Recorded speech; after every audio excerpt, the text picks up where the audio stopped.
John there was talking about a big emphasis, especially on Africa. This is to try, one, counter China from the U.S. point of view, but also European leaders are trying to stem the flow of migration.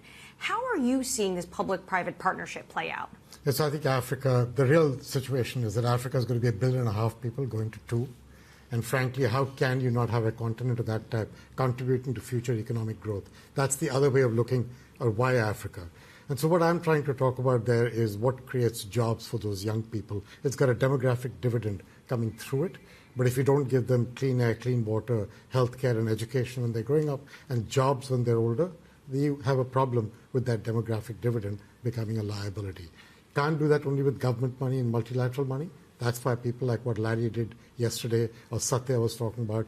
These are all the ways to get private sector money as well to come in at scale to help create the jobs in that continent. How difficult are these conversations on the sideline of the G7 when you see leaders here coming up wounded by recent elections, battered, because what their electorate is focused on is rising prices at home and immigration coming into their country. And meanwhile, you have leaders talking about investments in other parts of the world and also what's going on, of course, with the war in Ukraine. Yeah, but remember, if you're discussing private sector investing, this is actually good for these leaders because it's a way to enhance every dollar that governments and multilateral institutions put in to add a little more. And that's very, very helpful to them. So it just depends how you approach this discussion. My way of approaching it is it's not all about the money you give one-on-one bilaterally. It's about the leverage you get. So, for example, if you give the World Bank money into what we call IDA, which is the institution that provides grants and concessional financing to the poorer countries, a lot of which are currently in Africa, unfortunately, that gets the leverage. Every dollar you give me as a country, as capital, I can make it 4 times. So leaders know that too. And then if you bring in the private sector, that 4 can become 8 and 10. So people are thinking about how to get a dollar to go to 10, not just a dollar for a dollar. And I think that makes for a good conversation. But is multilateralism harder, which I know you're a big believer in, when you see the rise of nationalism? Oh, yeah, sure. Listen, I've been saying for years when I was in my old job in the private sector that one of the biggest things that worries me is chauvinistic nationalism, because it tends to create the absence of, connectivity. But I think if you look at the last few months itself, we've managed to get capital and hybrid capital and portfolio guarantees into our institution, and we are the one that's working with this multilateralism. So let me give you an example. People keep asking me about the debt crisis in Africa, right? And if you think about the 4 countries from Africa that entered the G20 common framework, Zambia, Chad, Ethiopia, and Ghana, from the time they entered, we in the bank have given them $16 billion of money. Nobody else has given them money. Of that 16, 8 was concessional and 8 was pure grants. Of that 16, 9 was net positive.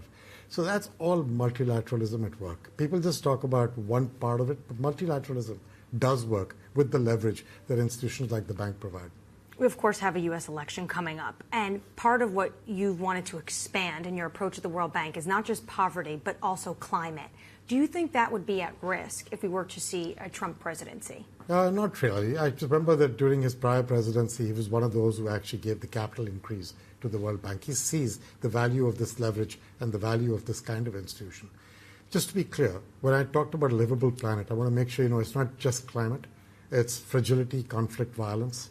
It's things like pandemics and healthcare. Because the whole idea of livable planet allows you to expand the aperture depending on what's relevant in that country, that region.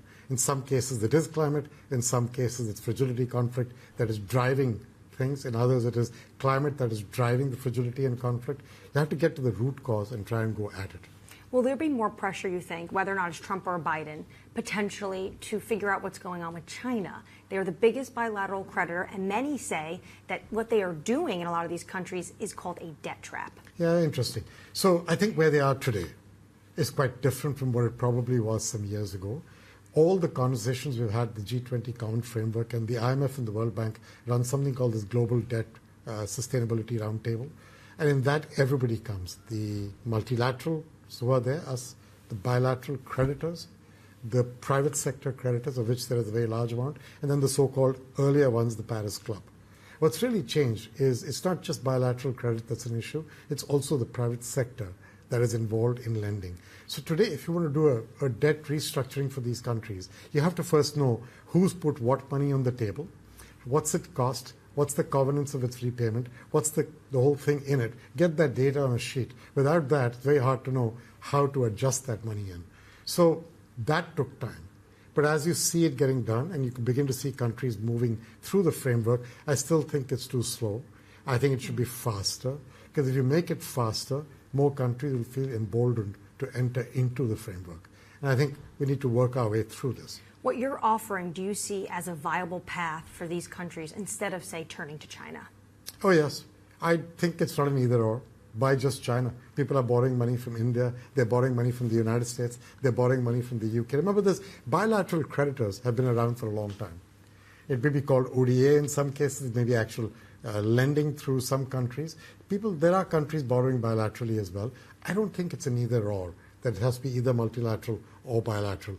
I just think it has to be done in a fair way, a transparent way, in a way that we can all understand what's going on, and then do it in a way that the countries who are borrowing also don't use only the borrowing as the resource, but also spend efforts on domestic resource mobilization, doing other things that enable them to free up the resources to do the right thing with development.